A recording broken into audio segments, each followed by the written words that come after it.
Доброй ночи. Прямой эфир телеканала АТР продолжается. В студии я, Юрий Мацарский.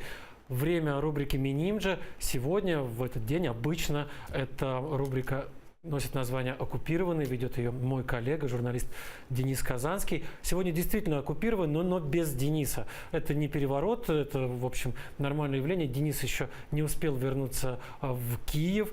Уже в следующую среду он появится в эфире, проведет программу «Как положено». А в этот раз я буду за него, я, Юрий Мацарский, расскажу о том, что происходит на оккупированных Россией территориях Украины. В первую очередь сегодня, конечно, мы будем говорить о том, что творится в Донецке, Луганске и ближайших к ним городах и поселках. Много всего успело произойти за последние несколько дней, за те дни, которые прошли с Нового года.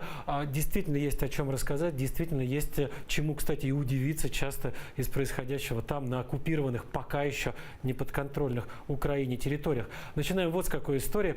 С истории, в которой вот эти вот самые оккупанты и их коллаборанты с удовольствием жрут друг друга и причмокивают. История удивительная. Есть такая газета, она называется «Новороссия». Естественно, она выходит на оккупированных территориях, рассказывает она о том, какие, значит, страшные, ужасные, плохие укропы и бандеровцы, и как здорово будет жить, когда, значит, от этих бандеровцев и укропов удастся избавиться, и заживем, значит, под предводительством лучезарного Владимира Владимировича на оккупированных украинских территориях лучше всех.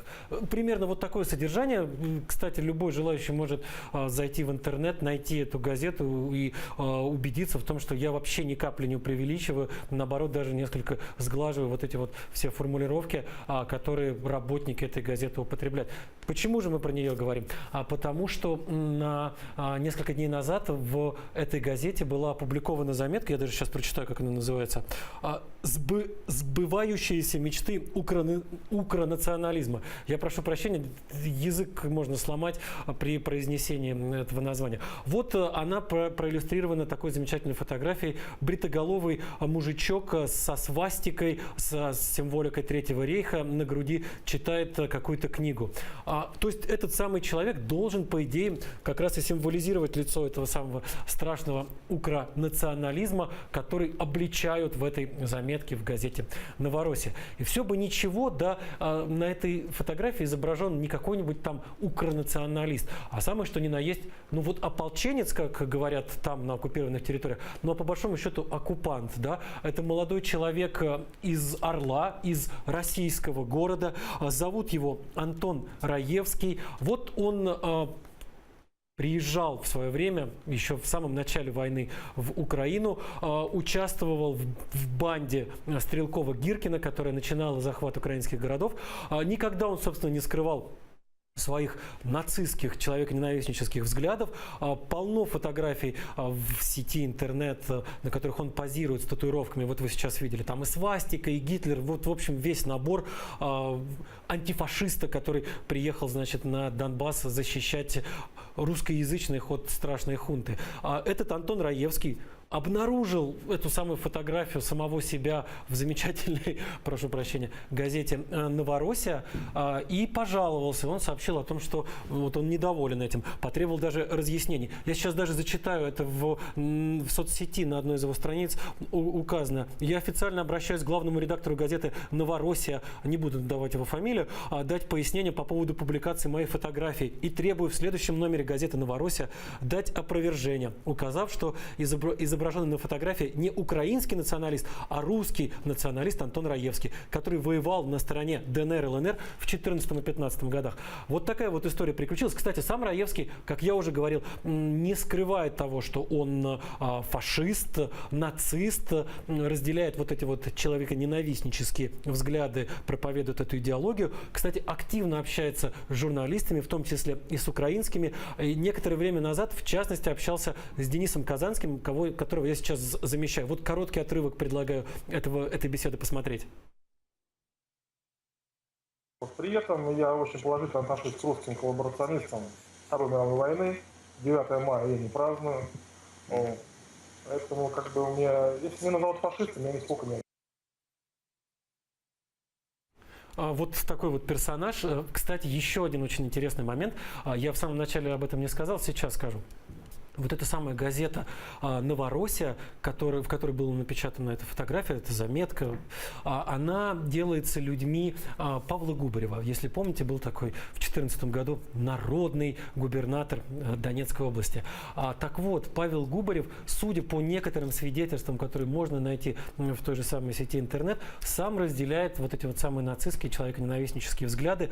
Напомню, что все это делалось, вот все то, что делали они в 2014 году и продолжают делать до сих пор, делалось под вывеской борьбы со страшным украинским фашизмом, с нацизмом, с геноцидом русскоязычных и так далее.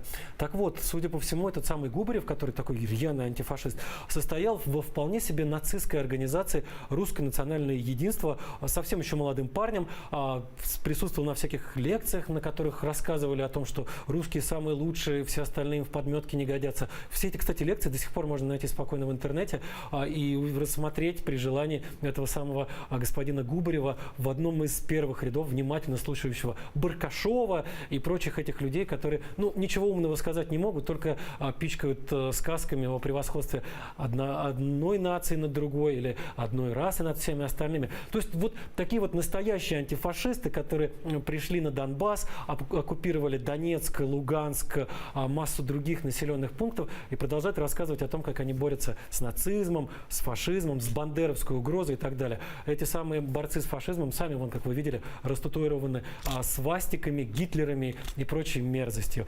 К следующей теме идем.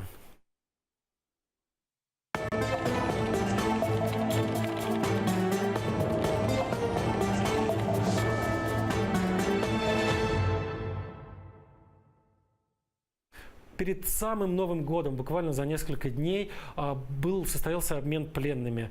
Украинцы, которые удерживались в плену, в заложниках у так называемых ЛНР и ДНР, вернулись домой. И вот пособники, бойцы, террористы этих самых ДНР и ЛНР отправились туда, назад, на временно оккупированные территории.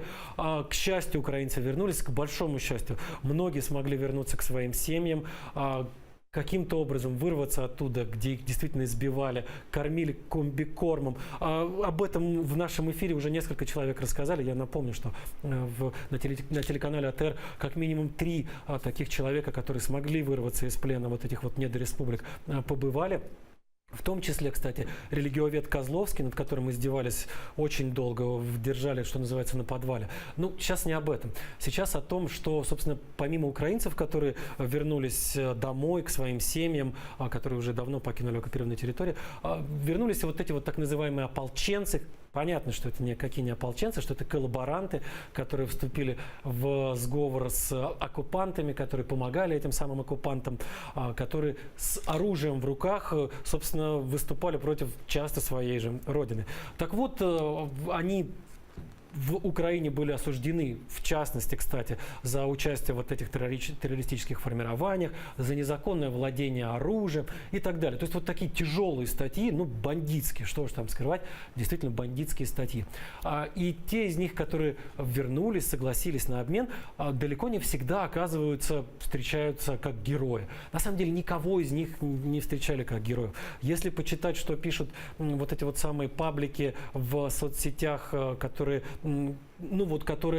участвуют, в которых пишут и читают, которые жители оккупированных городов и поселков, там как раз люди задаются вопросом, что вот, значит, в Украине их освобожденных встречают как героев, их встречает президент, им дают награды, их с одного телеканала на другой буквально на руках носят, а вот наши я имею в виду, это я от лица тех, кто переживает за оккупационные власти. А вот наши приезжают, и никакие они не герои, и никакие они не те люди, которых можно показать молодежи, с которых можно строить пример. Все на самом деле еще хуже. Они не то, что не герои, они часто оказываются на подвале. Повторю еще раз эту самую фразу, которая действительно очень часто употребляется, насколько я понимаю, на оккупированных территориях. Вот история одного такого парня. Расскажу вам. Максим Гармаш его зовут.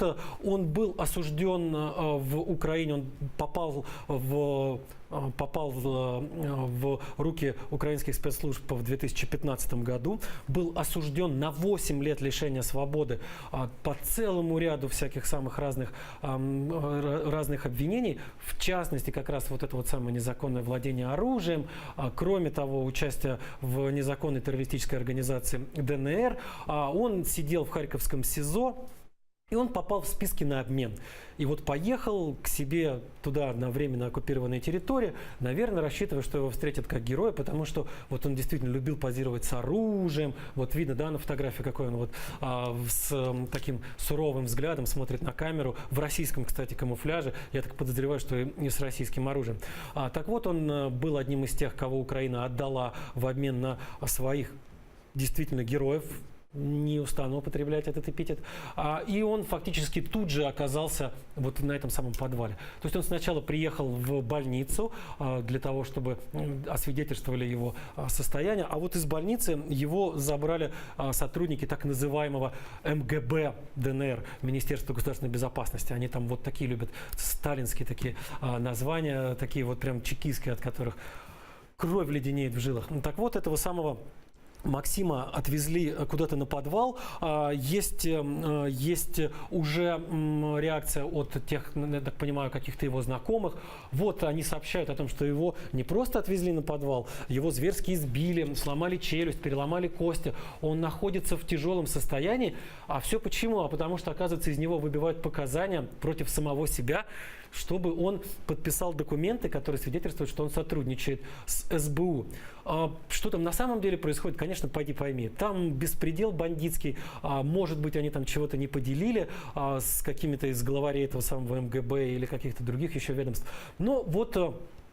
Например, паблик «Народный журналист» сообщает, что он, оказывается, этот Гармаш был такой правдоруб, что он выступал против тех людей в этих самых народных недореспубликах, которые связывались с украинцами, которые помогали, как он считает, судя по всему, за деньги выпускать украинцев из этого самого плена всяких МГБ, НКВД и прочих ЧК недореспублик. И вот, судя по всему, предполагают некоторые люди, там именно за это он поплатился, именно за свою принципиальность, за то, что он был против того, чтобы, значит, пленных украинцев отпускали, может быть, за деньги, может быть, еще из каких-то других соображений. Но выяснилось, что, судя по всему, никакой он не правдоруб, никакой он не правдоискатель, не страдалец за свою ДНР, а вот он такой человек, который, слишком много себе позволял, или, скажем так, слишком много болтал. Один из тех, кто вместе с ним попал под обмен и тоже уехал на оккупированную территорию, написал в этих соцсетях, что вот этот Гармаш, судя по всему, взболтнул лишнего, причем не один раз, не два, не 5 и не 10. Что, оказывается, в Харьковском СИЗО, где он сидел вместе с другими обвиненными в терроризме и прошедшими по другим террористическим, сепаратистским, всяким разным другим статьям, хвастался, что он любые вопросы с СБУ может решить, что ему никто не указ, что он не боится никаких, значит, украинских карательных органов и так далее. То есть вот он, судя по всему, выпячивал себя как человека, который сможет договориться с СБУ. Эти самые его товарищи, которые сидели с ним, с большой долей вероятности сдали своего же недавнего, значит, собрата по несчастью этому самому МГБ ДНР, может быть, за какую-то звездочку, может быть, за какую-то дополнительную пайку. Пойди разбери, что там у этих людей на уме. Но этот Максим Гармаш, который воевал против укропов, он фотографировался героически с автоматом в руках, сейчас доказывает, что он не верблюд, сидя где-то там в застенках МГБ, и, как мы выяснили, с переломанными костями пытается доказать, что вот он, в общем, герой этого самого ДНР. Такая история. В общем, если бы на стороне этих самых недореспублик воевали люди, у которых все в порядке с головой, им бы стоило задуматься. Вот этот вот пример мальчика Максима, он очень показателен. Но поскольку те люди, которые воюют за ДНР и ЛНР, явно не отличаются нормальным человеческим интеллектом, никакого, конечно, они вывода из этого не сделают. Им же хуже. А мы к следующей теме идем.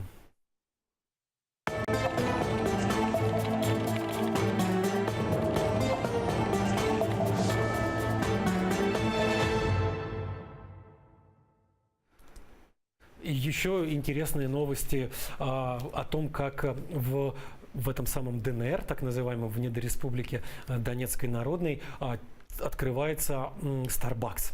Starbucks, напомню, это самая большая в мире сеть кофеин, культовая, есть в огромном количестве стран, только вот в Украине пока нет по целому ряду причин, в первую очередь экономических. Ну, неважно.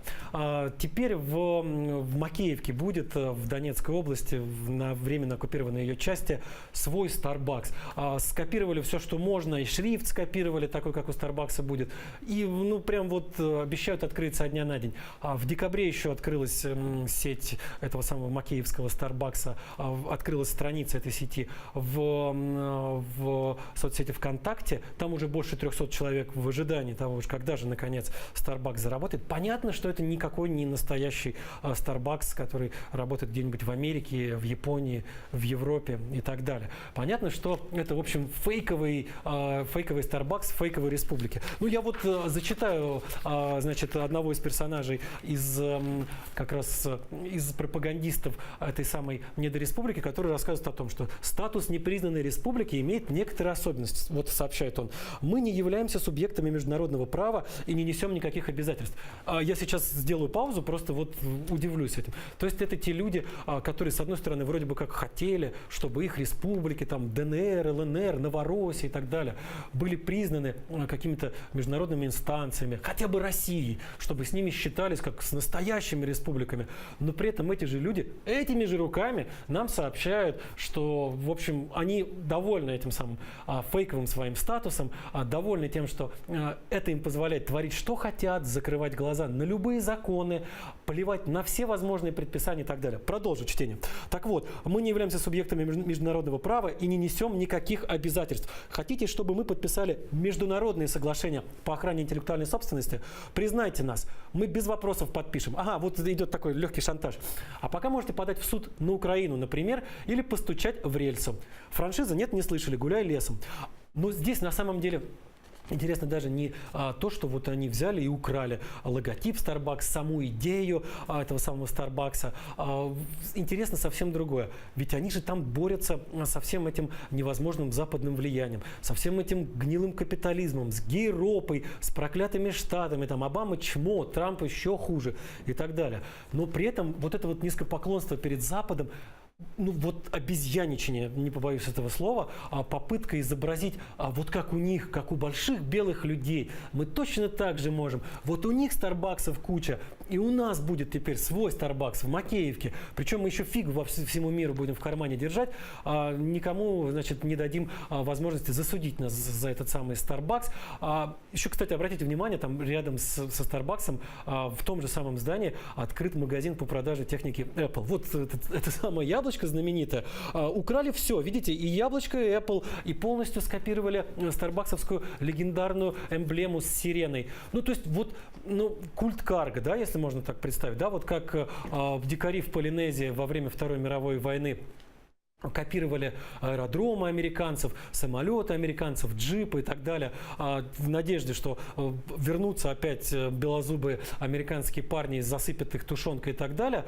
Вот такой культ карго тогда родился после Второй мировой. Так в этих самых народных республиках точно такой же культ карго. Они, с одной стороны, там рассказывают о том, как спокойно весь мир захватят, дойдут до Лондона, там, Брюсселя, Вашингтона и так далее. Но, с другой стороны, очень хотят, чтобы у них было точно так же. Вот полинезийцы строили из соломы самолета, а мы вот там из желудей и спичек сделаем Starbucks, еще и прицепим рядом логотип Apple. Ну, в общем, вполне себе такой даже не третьего, а четвертого мира пример поклонения перед действительно большими цивилизациями. А Starbucks — это же вообще воплощение вот самое, что ни на есть, американской капиталистической мечты, как там какие-нибудь Харлей, Amazon, Disney. Он действительно начинался, ну, фактически из гаража.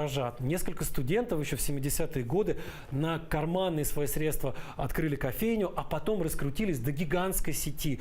Там какое-то невероятное количество сейчас этих кофеин во всем мире. Их, по-моему, больше 20 тысяч. Ну уж понятно, что вот эта самая макеевская кофейня не вошла, не 24 тысячи, вот я уточнил, торговых точек по всему миру. Ну вот если бы макеевские договорились, была бы 24 тысячи одна. Но они не договорились, потому что они не хотят ни с кем договариваться. Они хотят жить дальше вот в таких условиях, когда можно творить все, что хотят, делать, не оборачиваясь ни на кого, не по законам, ни по каким вот человеческим понятиям о порядочности. А мы к следующей теме идем.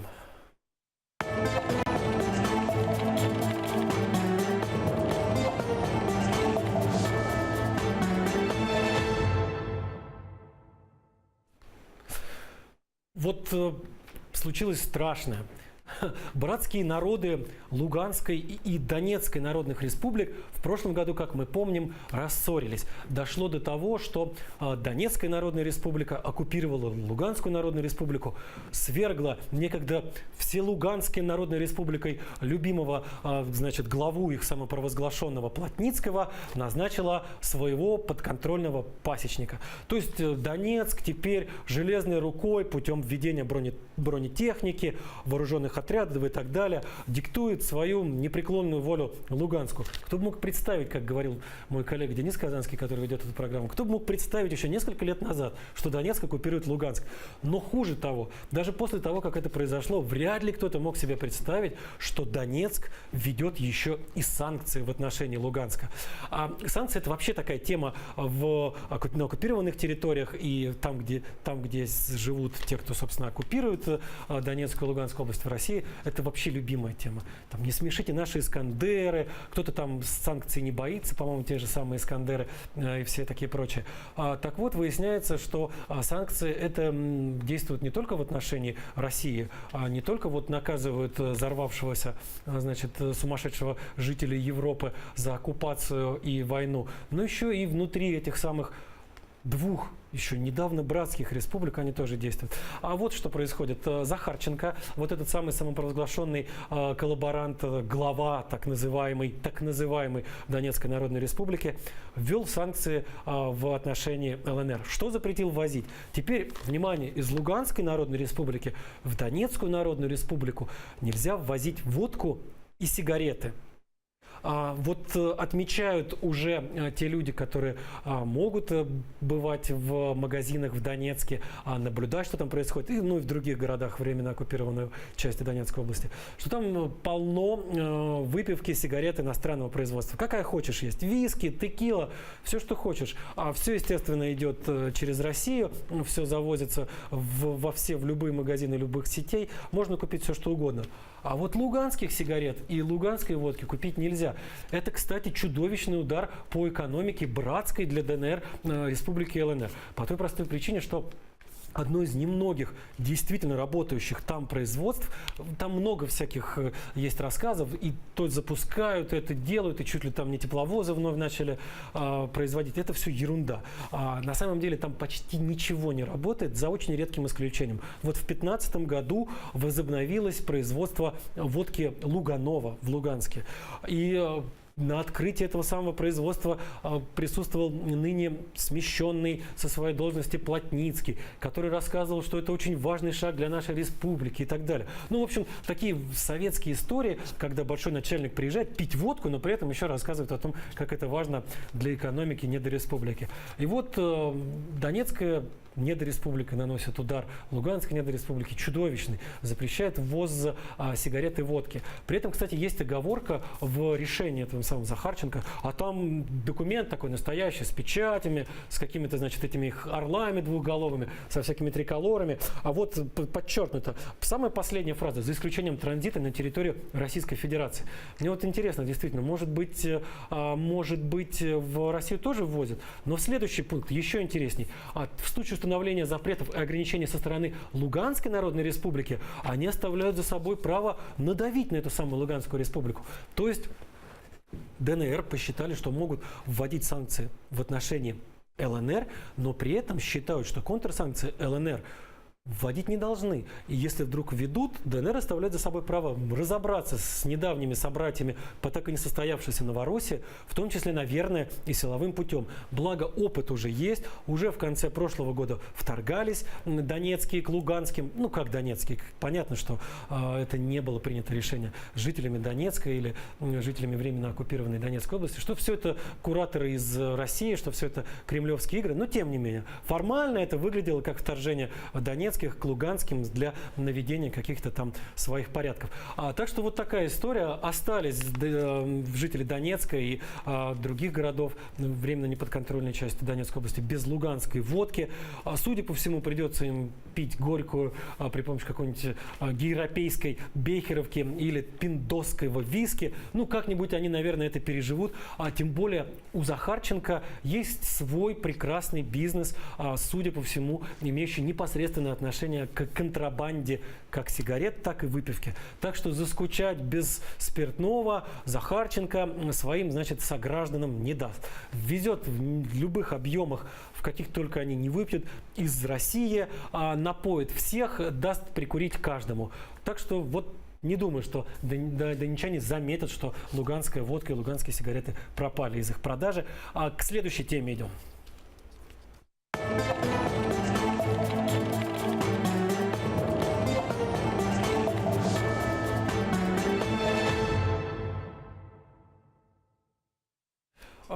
Вот всякие разные пропагандистские ресурсы, типа той же самой газеты «Новороссия», с которой мы начинали наш сегодняшний обзор всех этих историй, они очень любят рассказывать о том, как поголовно все жители этих самых ЛНР, ДНР вот буквально без изъятия любят, обожают все эти власти самопровозглашенные, оккупационные, и ненавидят Украину, и все только мечтают о том, чтобы наконец-то зажить в этих самых бесконечно прекрасных республиках.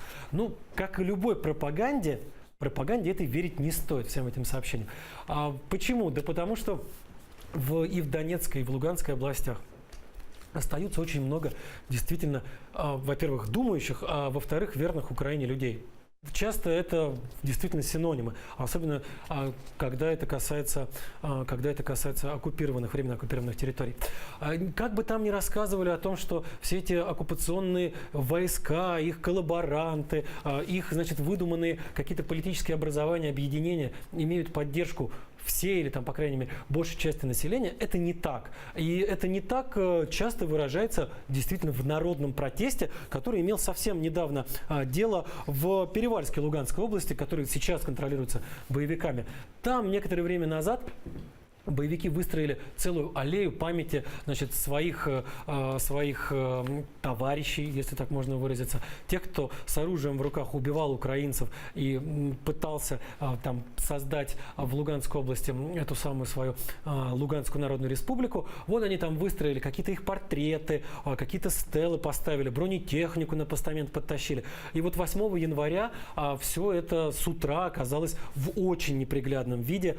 Кто-то из жителей Перевальска, кто-то из верных Украине граждан разрисовал все это. Там в основном, конечно, не очень приличные были эпитеты. Например, вот знаменитая кричалка про Путина была изображена на вот этой самой бронетехнике. Закрасили все это, облили краской.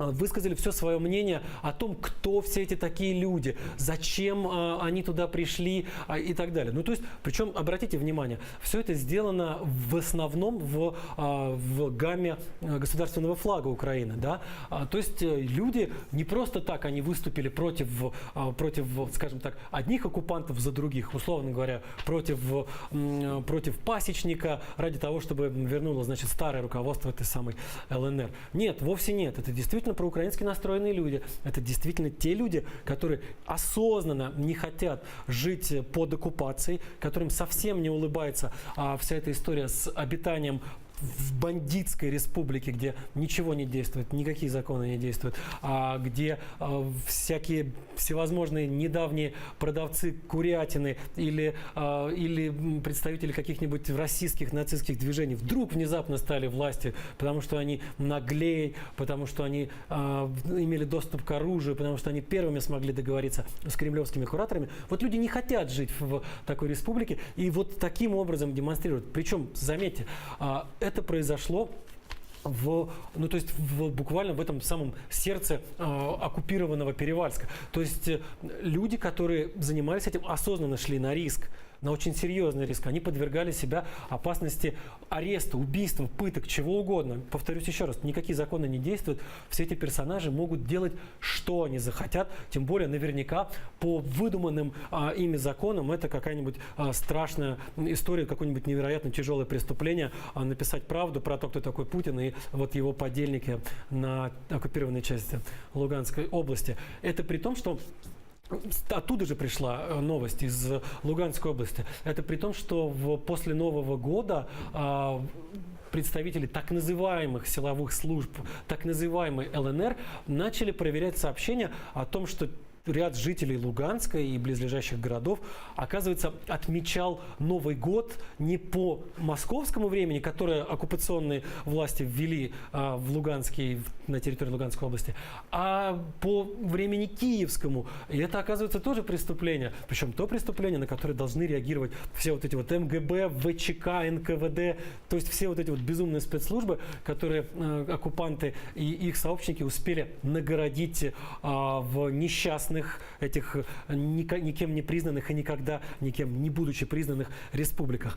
Такая вот история. Сейчас к последней теме переходим. Это тема уже про вот настоящего оккупанта.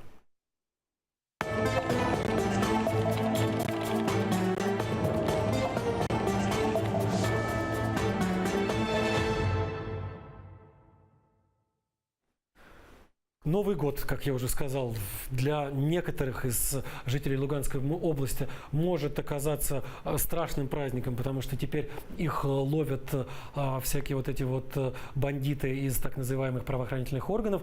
Но для некоторых людей на оккупированных территориях он уже стал страшным праздником, потому что в Макеевке, это тоже временно оккупированная, мы уже сегодня про нее говорили, тоже временно оккупированная территория Донецкой области, российский оккупант-освободитель в терминологии этих самых пропагандистов из временно оккупированных частей Донецкой и Луганской областей сбил 4 человек. Сбил он, двигаясь на автомобиле «Лада» по улицам Макеевки. При этом он был пьяный, судя по сообщениям с местных СМИ и местных жителей. Он сбил 4 человек, причем видно, что сбил их очень серьезно. Он даже как машину помяло. Можете себе представить, как пострадали люди? Этого, значит, персонажа выволокли. Он вот в машине на российских номерах, номера близлежащего, не так далеко расположенного от границы с Луганской областью Краснодарского края. Вот он пьяный. Более того, у него при себе не было никаких документов, вообще никаких. Зато при этом у него были 4 гранаты. Человек в камуфляже, на российских номерах в автомобиле с 4 гранатами. Настоящий освободитель приехал. Что с ним дальше было? Вот, к сожалению, пока неизвестно, но я очень надеюсь, что МГБ ДНР, ВЧК, НКВД и все эти прекрасные службы займутся этим самым россиянином, разберутся. Может быть, он диверсант какой-нибудь, может быть, он из какой-нибудь диверсионно-разведывательной группы приехал для того, чтобы подорвать авторитет властей молодой, развивающейся Донецкой Народной Республики. Такая вот история, вот такие на сегодня темы приготовил для вас я, Юрий Мацарский, помогал мне, конечно же, Денис Казанский, постоянный ведущий этой рубрики. Он появится здесь уже ровно через неделю, в следующую среду. Ну а во вторник я, как обычно, появлюсь в этой студии с программой «Атлас». На этом прощаюсь с вами. Всего доброго, спокойной ночи.